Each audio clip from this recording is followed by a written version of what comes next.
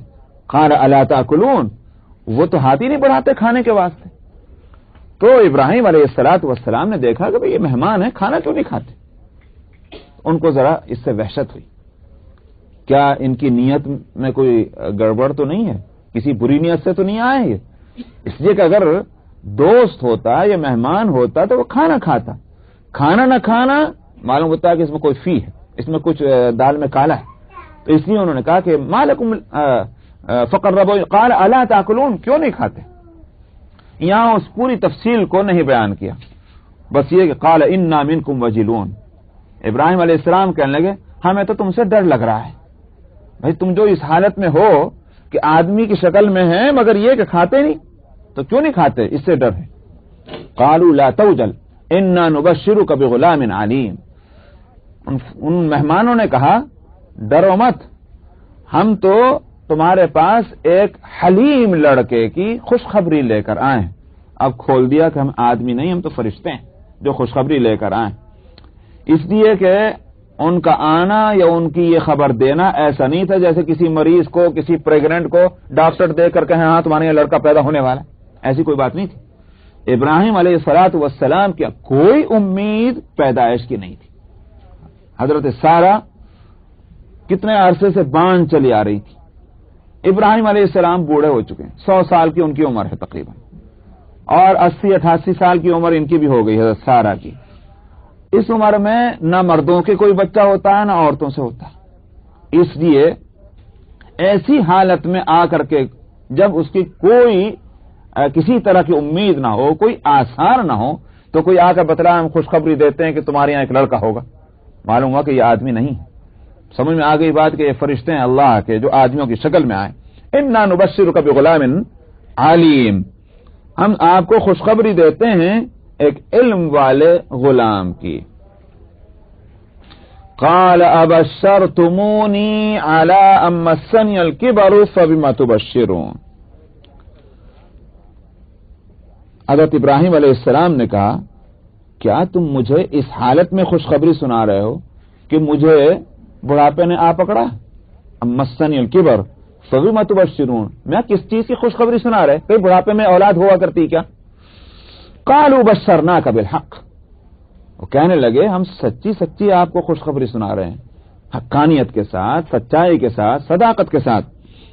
فلا تکن من القانتین، آپ مایوس لوگوں میں سے نہ ہو. ٹھیک ہے آپ بوڑھے ہیں، ٹھیک ہے بیگم صاحبہ بھی بوڑھی ہو گئی، مگر امید تو پھر بھی قائم ہے. زندہ تو ہو، تم بھی زندہ ہو، وہ بھی زندہ ہیں، تو زندہ انسانوں سے اولاد کا ہونا یہ کوئی ایسی چیز نہیں کہ ناممکن ہو. مایوس کیوں ہوتے ہو. قال ومن يقنط من رحمت ربه الا الضالون. ابراہیم علیہ السلام کو بھی خیال ہوا بے شک وہ جو کچھ کہہ رہے تھے وہ عام حالات اور عام اسباب پر نظر کر کے کہہ رہے تھے، مگر پیغمبر کی شان کیا ہے؟ پیغمبر کی شان یہ ہے کہ جہاں ایک طرف اسباب پر نظر ہو وہاں مان ٹھیک اسی وقت میں مسبب الاسباب پر بھی نظر جانی چاہیے. تو ابراہیم علیہ السلام کو فوراً محسوس ہوا اور انہوں نے کہا وَمَن يَقْنَطُ مِن رَحْمَتِ رَبِّهِ إِلَّا الضَّالُّونَ، اللہ کی رحمت سے گمراہ لوگوں کے علاوہ اور کون مایوس ہو سکتا ہے. معلوم ہوا کہ ایمان جو ہے وہ ہے ہی دراصل خوف اور رجا کے بیچ کا نام.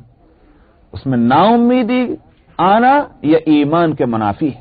قرآن حکیم میں فرمایا دوسری جگہ لا تیأسوا من روح اللہ انہ لا یأس من روح اللہ الا القوم الکافرون. اللہ کی رحمتوں سے مایوس نہ ہو، اللہ کی رحمتوں سے مایوس ہونے والے کافر لوگ ہوا کرتے ہیں. مومن جو ہے وہ کسی حالت میں مایوس نہیں ہو سکتا.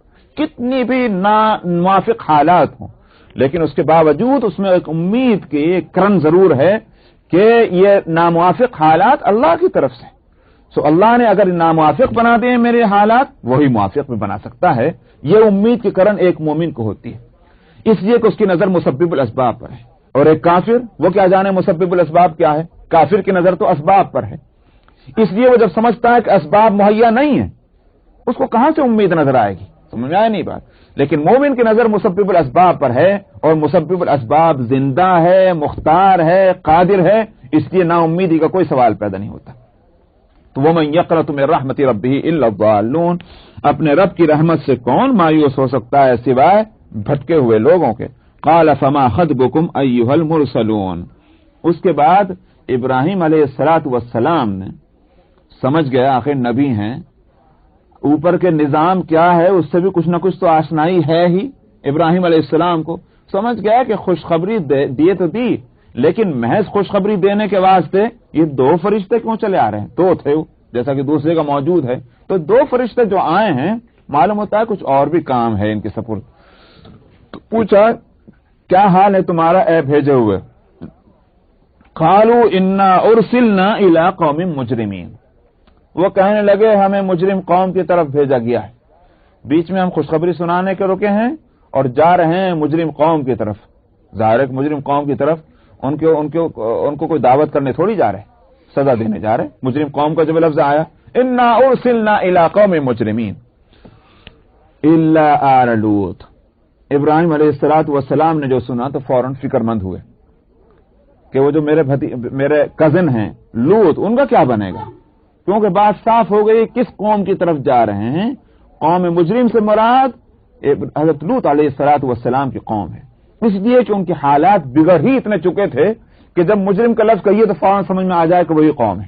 یعنی جیسے آپ مثلا کوئی آدمی آپ کے معاشرے میں مثلا چوری میں مشہور ہو، آپ کہیں آگے چور، کیا چوری ان کے سوا کوئی اور نہیں ہو سکتا؟